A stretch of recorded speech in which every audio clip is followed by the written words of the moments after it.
Every animal, bird, and insect has found its place in Africa's vast circle of life. The circle would be complete if it wasn't for one tiny flaw. The king is dead. In just 2 decades, settlers, poachers, and professional hunters almost completely wiped out the entire lion population in this vast wilderness. But one lioness survives. She is the last lioness of Lua. This is her story, and it is told by a man with a dream to see lions back on the plains of Lua. It is a dream that turns into a 6-year journey with many setbacks and disappointments. To resurrect a lion kingdom in the wild is a daunting task. It is a story of faith, perseverance, and the remarkable relationship between a man, a lonely lioness, and the desperate struggle to re-establish a pride.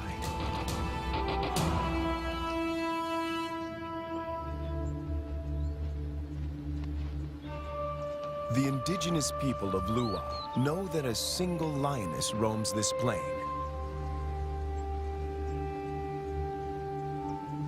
She keeps a low profile. There are more than 6,000 people living on these plains, and most of them are fishermen, crop growers, and cattle farmers. A sedentary cow is easy prey, but she avoids the villages, and she doesn't target their cattle. Instead, she perfected the art of surviving on her own. Without the help of a pride, this lioness had to adapt. When she hunts, the combination of patience, power, and speed is spectacular.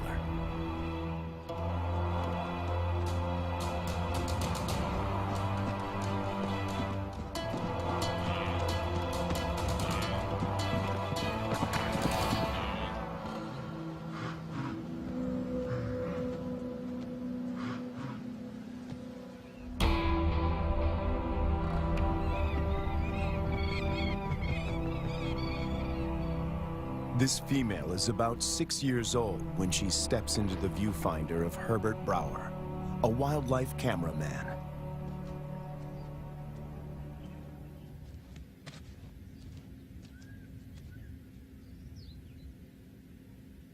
She'd been rarely seen, and if then only at a distance. But suddenly there she was, right in front of our eyes. Herbert is captivated by her and returns to the floodplains of Lua year after year. It comprises 3,600 square kilometers and borders Angola in the west. The bank of the Zambezi floodplain marks the eastern boundary of the park. People living here tell Herbert that the lioness has been alone for many years. They call her Lady Lua.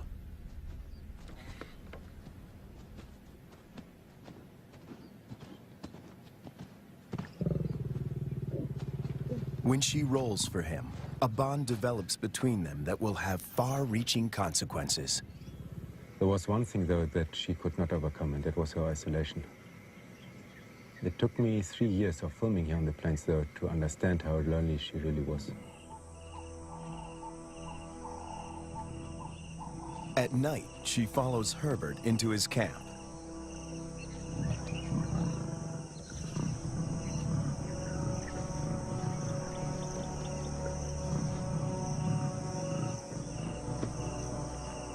He would never expose himself to wild lions on foot, but he instinctively knows that she means him no harm.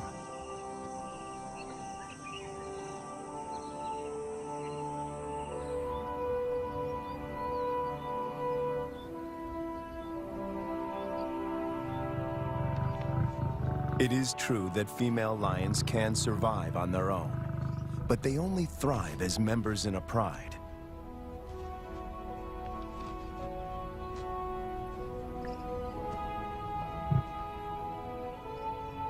Is it possible to find Lady a mate? And could they produce cubs and form a new pride? These are the burning questions facing Herbert and experts at African parks.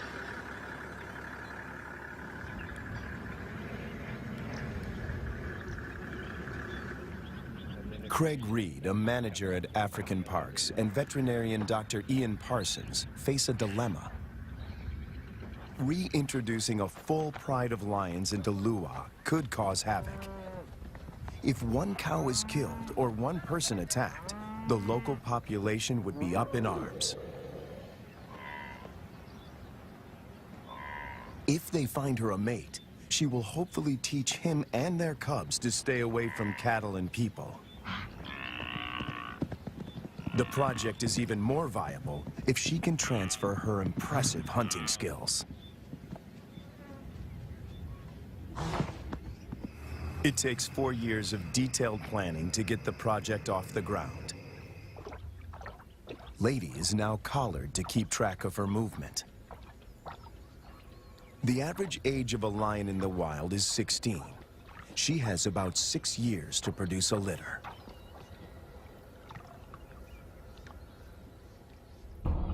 To find a mate for Lady, the team goes to neighboring Kafue National Park.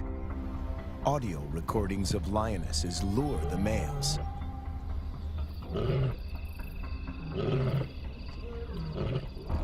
Wildlife vet Dr. Ian Parsons darts 2 males. As a coalition, they stand a better chance to survive the trauma of a translocation. The big question on everyone's mind is whether these 2 males will bond with Lady. If they do bond with her, she might be able to teach them how to keep a low profile and avoid the villages.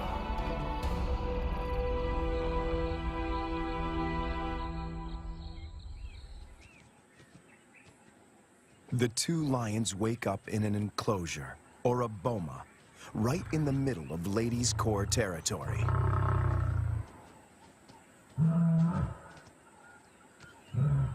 One of the males is 3 years old, the other a bit younger.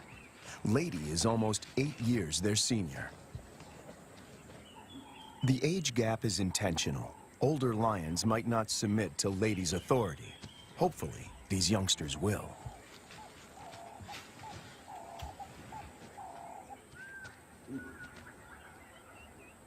This is the first time in years that Lady has set eyes on her own kind. She keeps watch as the 2 males familiarize themselves with their new home. The first piece of the puzzle falls into place. But then, disaster strikes. On the 5th day in the boma, they escape. Finding themselves in a strange environment, they could take fright and bolt. To Herbert's relief, he finds them a few hundred meters from the enclosure. Lady's response is odd. She rolls to show them she is not a threat, but she doesn't approach them. The males are aware they are in her territory. Everything is new. It's going to take time to adjust. Before she leaves, Lady marks the territory with her urine. It's a strong message. She's the landowner. They are the squatters.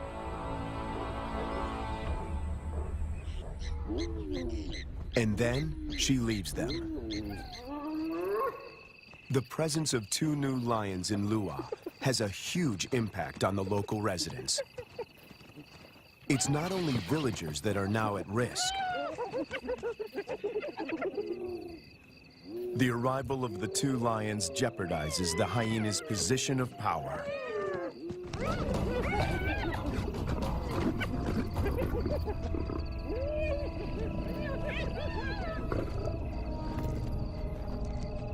Together, they make a fearsome team. Only the younger of the 2 wears a collar, as they are almost never apart. The acid test is to see whether they will mate with Lady or leave her to seek other females. It's a precarious start, but the journey has begun.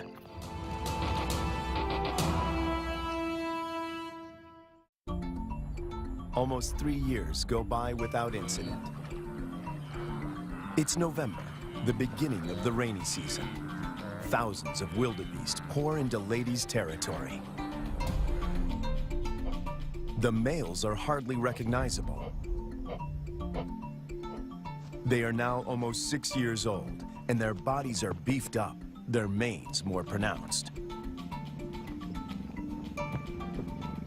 After all this time, they're still together and have bonded with Lady, who seems to be doing all the hunting.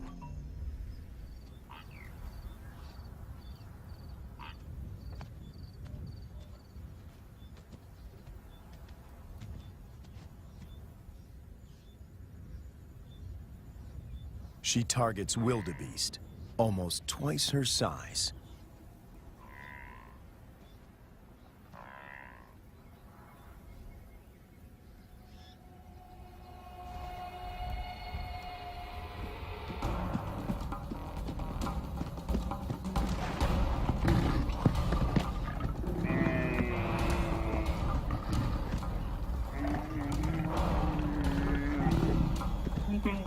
With a powerful bite to the neck, she suffocates her quarry.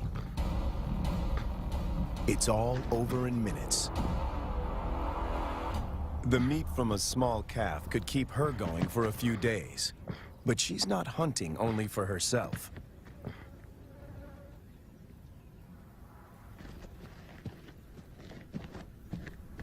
As the most experienced hunter in this trio, she is happy to share her kill.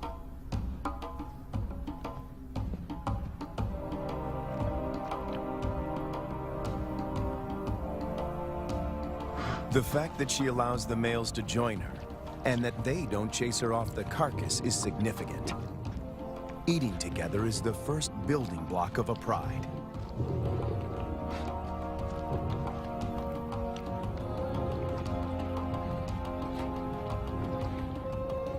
Her reward is companionship. The males get the lion's share of her kill. They gorge themselves and can eat up to a quarter of their own weight in one sitting.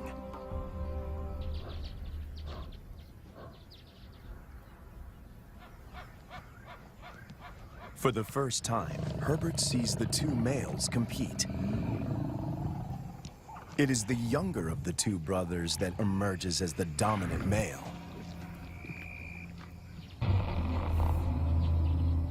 He's the one that follows her when she's in estrus.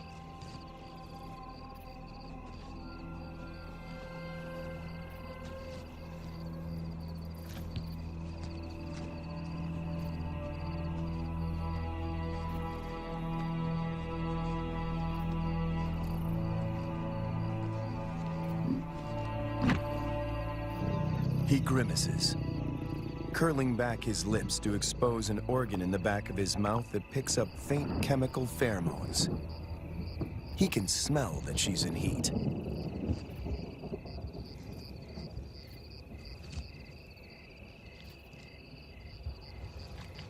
It's the dance Herbert has been waiting to film for years. The brother watches from the sidelines. Lady stays receptive for several days and copulates frequently. Both males stick to her like glue. They won't fight over her. As members of the same coalition, they come to a gentleman's agreement. If the dominant brother tires, the other might get a chance to mate as well. Now she rolls, not to greet Herbert, but in submission.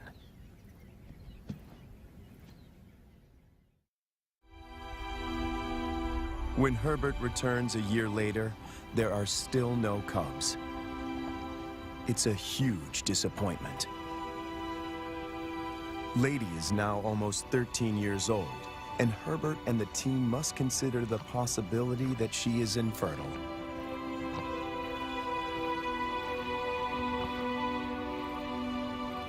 If that's the case, the males might leave her and start roaming, looking for other females to propagate their bloodline. And that will bring them in direct contact with villagers.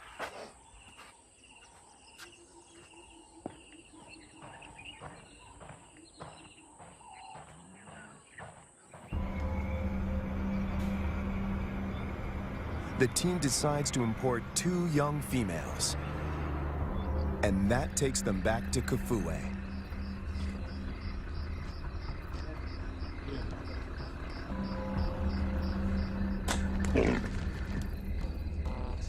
Again, the team faces a dilemma.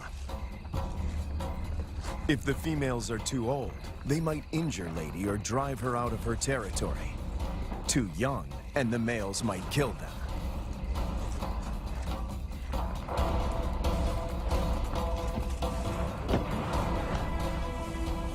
Dr. Ian Parsons oversees the translocation. We need some water just to keep them cool while we're traveling. All right, antidote. That's not very fast acting. It takes about 15 minutes to work.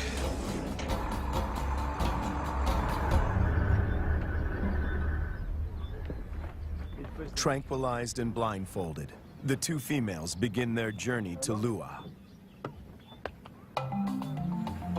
Their arrival is coated in irony. The tribe settled here more than 100 years ago on the orders of the first king to protect the wildlife.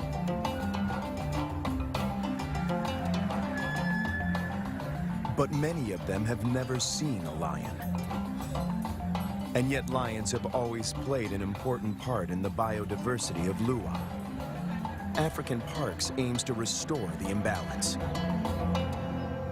But this is only possible if Lady remains the central character. She has to teach the new arrivals the lay of the land and teach them to keep away from villages. The question now is whether she can transfer these skills in time. The 2 lionesses are collared with radio transmitters before being released into the enclosure.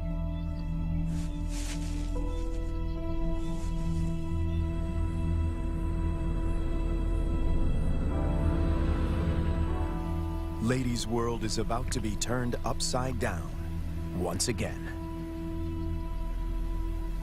To Herbert, she seems sad and confused. She turns her back on the boma and heads north.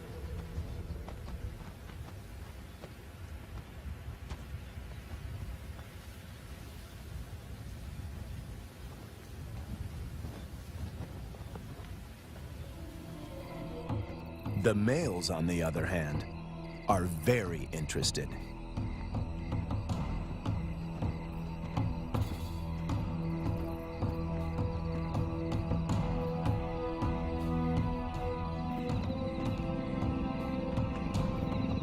These 2 lionesses are barely 20 months old and still cub-like.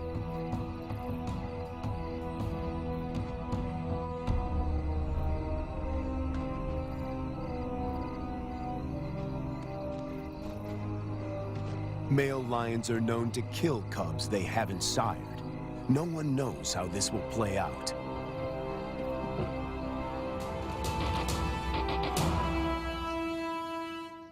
After 3 days, Lady makes a U-turn and returns to the fenced-off boma.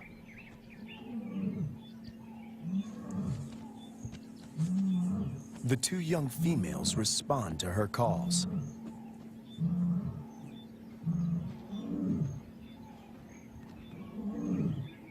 The connection between Lady and the cubs is immediate. She engages.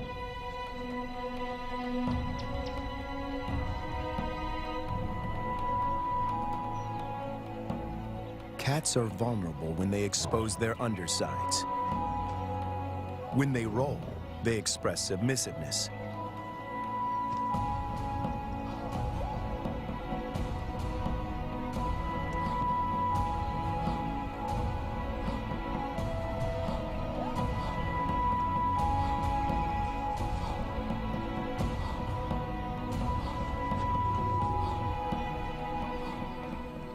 But trouble is on the way. Lady's body posture changes. She knows that the males could attack these new residents.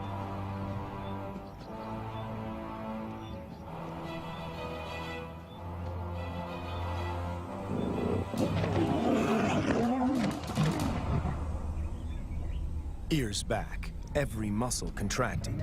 She puts the males in their place.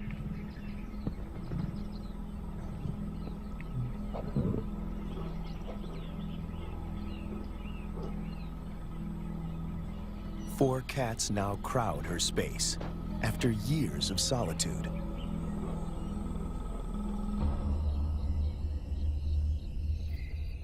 When the males were in the boma, Lady disappeared for days. But now she is intrigued by the cubs. She keeps constant vigil. The electrical current that runs through the fence is non-lethal, but does give a sharp jolt. Lady is clever.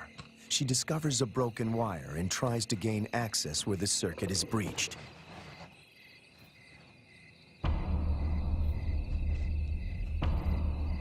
The males are perturbed by the new arrivals. But before they get any ideas, Lady asserts herself. The balance of power might have shifted, but she's still in control.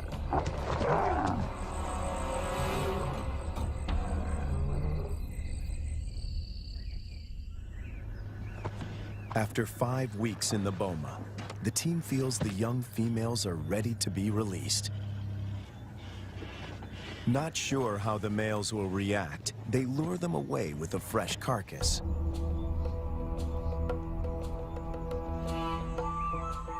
The young cubs have also not been fed for a couple of days.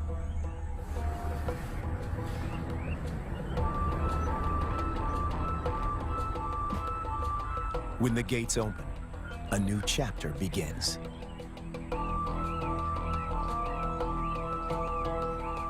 Lady is first on the scene. The cubs have spent more than a month in the boma to adjust. The question now is whether this newly forged bond will hold when they step through the gate.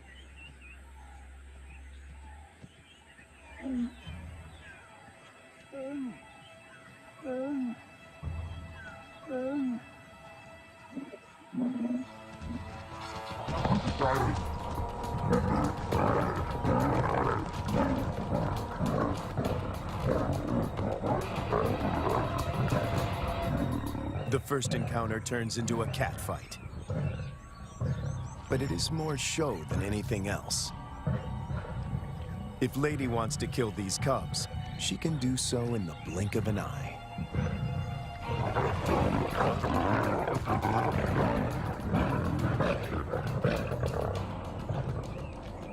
The first contact might seem aggressive, but it plays out according to plan. Lady is doing exactly what the team hoped for. She accepts them in her territory and establishes her dominance.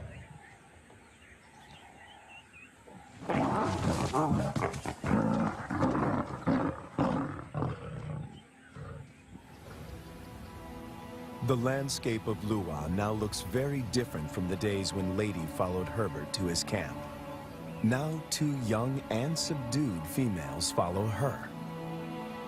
But Lady is not used to having an entourage. She's not at all familiar with the dynamics of a pride.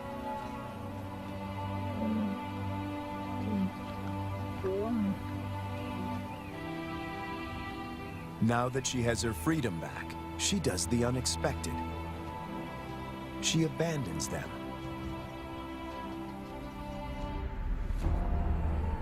The 2 young females now find themselves in a new and unfamiliar environment swarming with hyenas. Since their release, the young females stick together.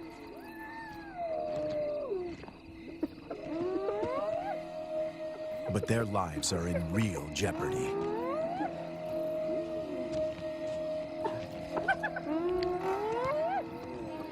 Hyenas can kill lonesome female lions, and tonight, they face a growing mob.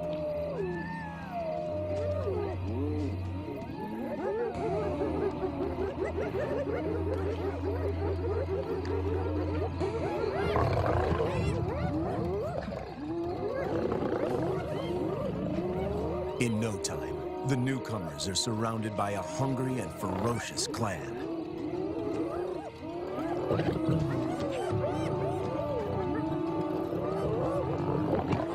They stand their ground, but the noise attracts a far more dangerous adversary, the males.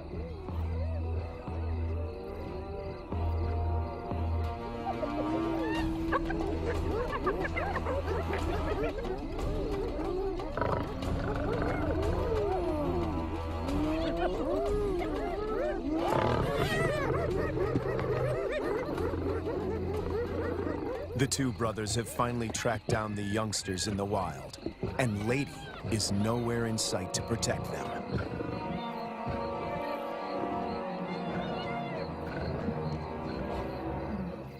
The hyenas know what's good for them. En masse, they retreat.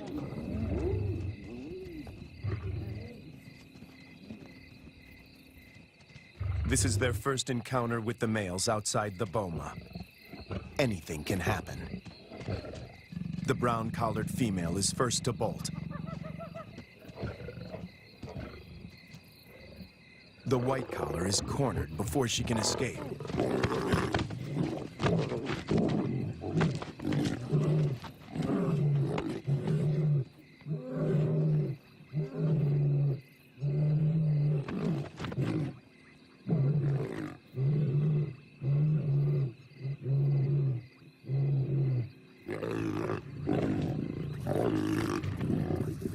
Two against one. The odds are not in her favor. But her assertiveness could be her saving grace.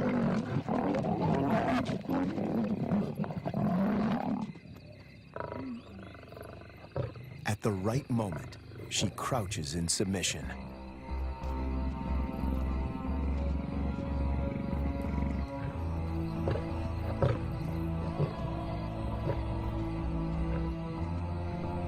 The encounter with the males is a frightening experience for both young females. They split up. Separated, they are now more vulnerable.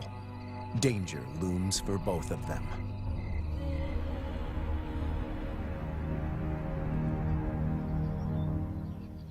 The team manages to track down the females, and they are reunited.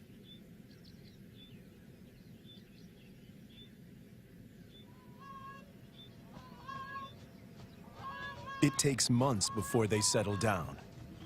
But little does Herbert know that he is filming them for the last time.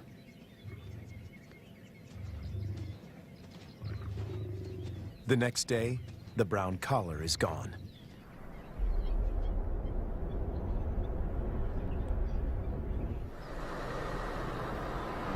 Craig Hay heads up one of the search parties. All eyes are now on finding the brown-collared female. Some of the farmers have seen her in the vicinity. Her life is in real danger. Poaching is rife here. And then, their worst fears are confirmed. It's in there. A faint radio signal comes from a pond.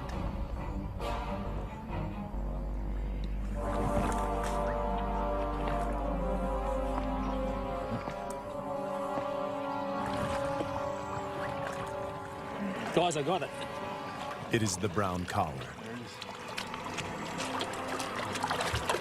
It's been cut. Yes, been cut with a sharp knife. It's a definite cut. You see, so someone found the lion and threw this in. Or killed the lion. Killed the lion and threw this in. The mood is one of despair.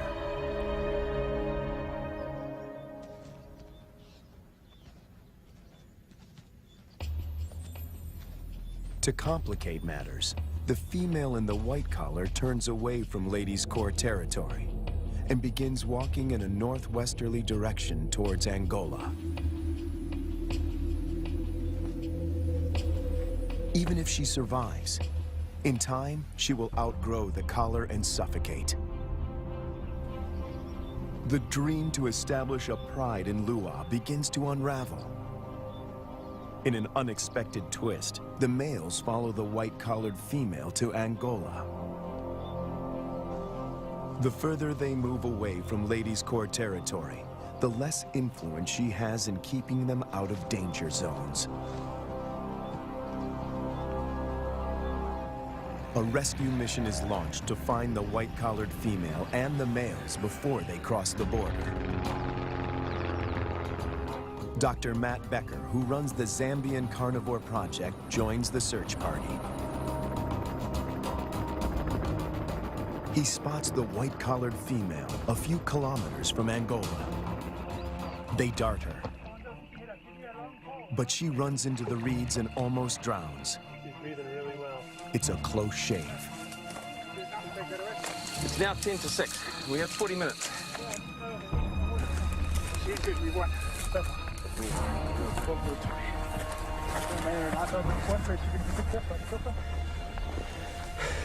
Smash doesn't have her nose. It's going to be windy.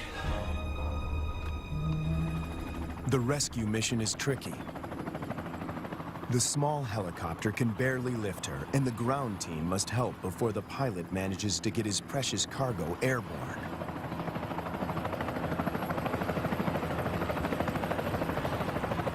The males have slipped off the radar, and the team hopes they will turn around on their own accord. Meanwhile, more drama unfolds close to the boma. Lady is darted. The plan is to put her in the boma with the surviving female to try and forge a stronger bond between them.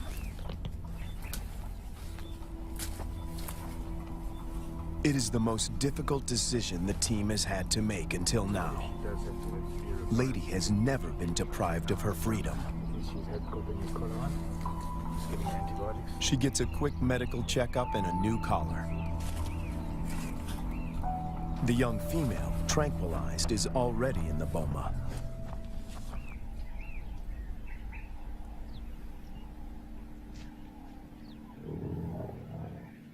No one knows how Lady will behave in captivity.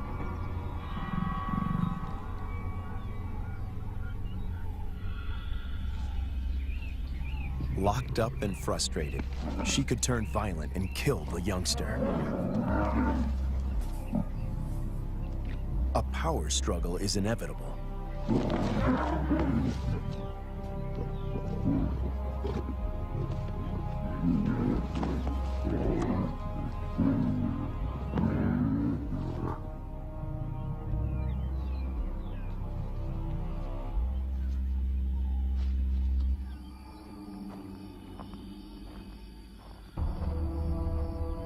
More bad news.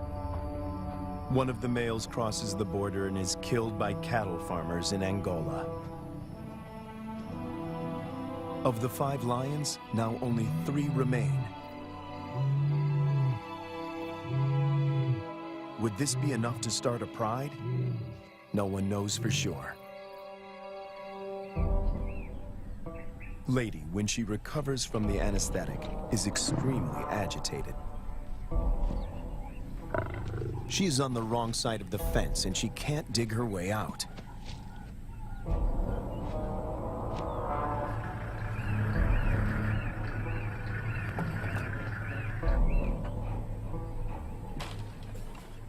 The young female, on the other hand, is familiar with the enclosure.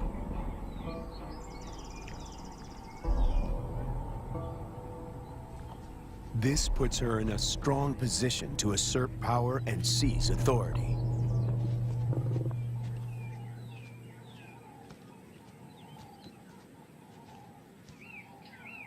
Clearly upset, Lady seeks refuge in a tree. Herbert thinks this elevated position is her attempt to retain control.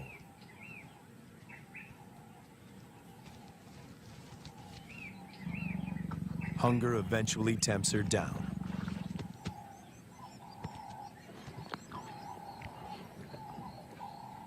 For Herbert, it's difficult to watch.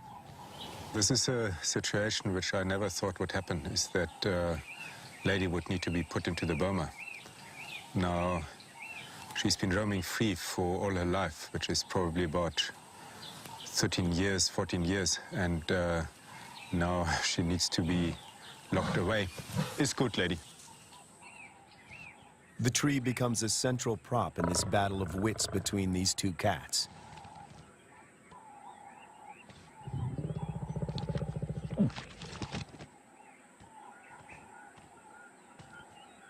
The young female catches on very quickly. She is lighter. If height is of any consequence, she can go higher.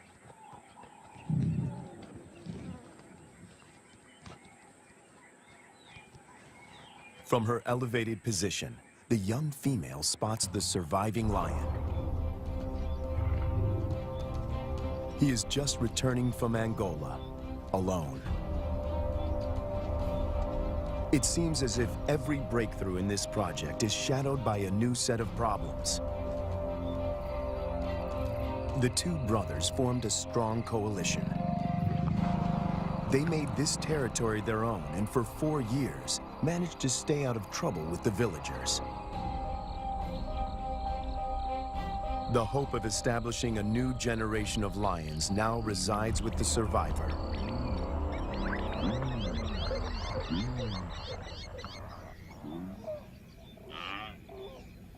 Lady and the young female emerge from the boma after 7 weeks. The outcome of the bonding exercise is disappointing. They split up. Lady doesn't want another cat on her tail.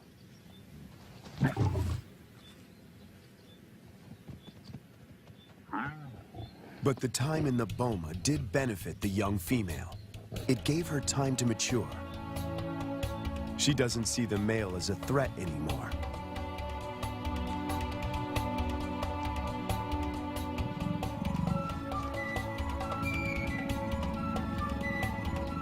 There is an explanation for her playful behavior. She is an estrus. Lady is excluded from this courting ritual. After all the turns and twists in this complicated plot, she finds herself once more alone.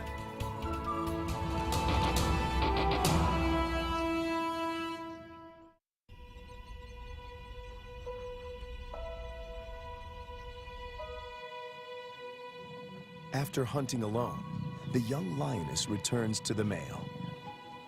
She is ready to mate. The project is one step closer to reaching its goal. The male will sire the next generation. But what about Lady? Will she be part of this new pride? It somehow seems sad and tragic if she is now excluded. And on cue, she disappears.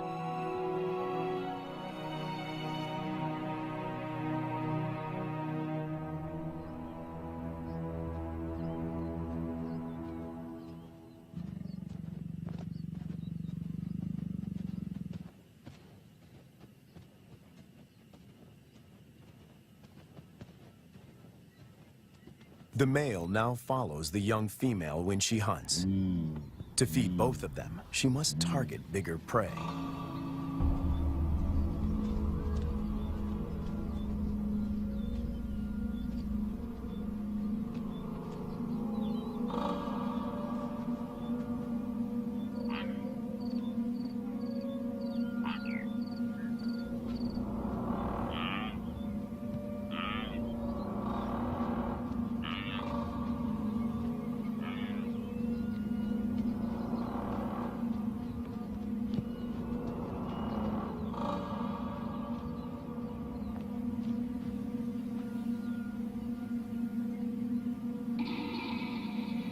The male is not helpful. His overeagerness spoils the hunt.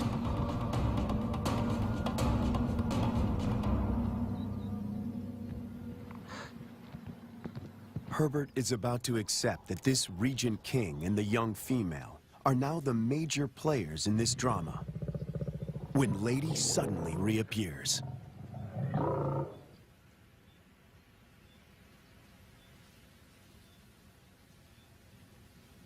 The young female watches the reunion from a distance.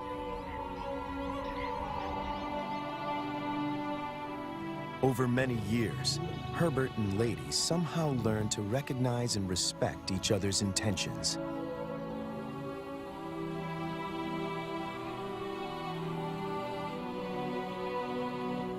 When she looks at him now, he feels he can almost hear her asking, "Is this what you wanted?" In the presence of the male, Lady lies down with the young female. This is what a pride looks like.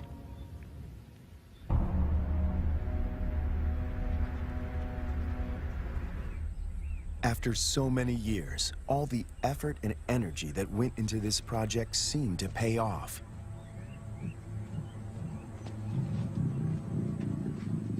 The young female frequently mates with the lion in Lady's presence.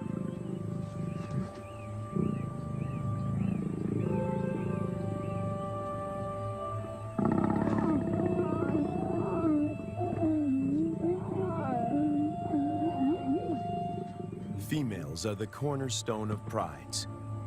They form strong bonds and hunt together. The male's instinct is to protect them, and his drive is to breed.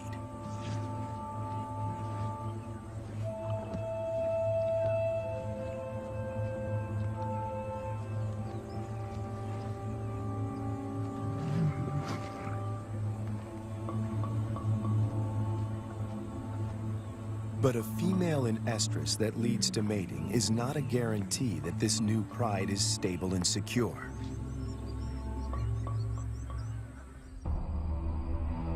Hunting together is the final test. And then it happens. The young female takes the lead. Lady follows. This is certainly a new development. And the outcome is swift and lethal.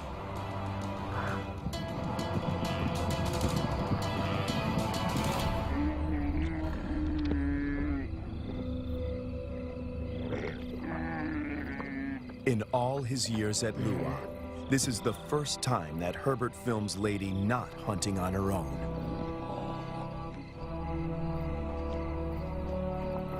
When the male joins them, the circle is complete. The air is full of promise.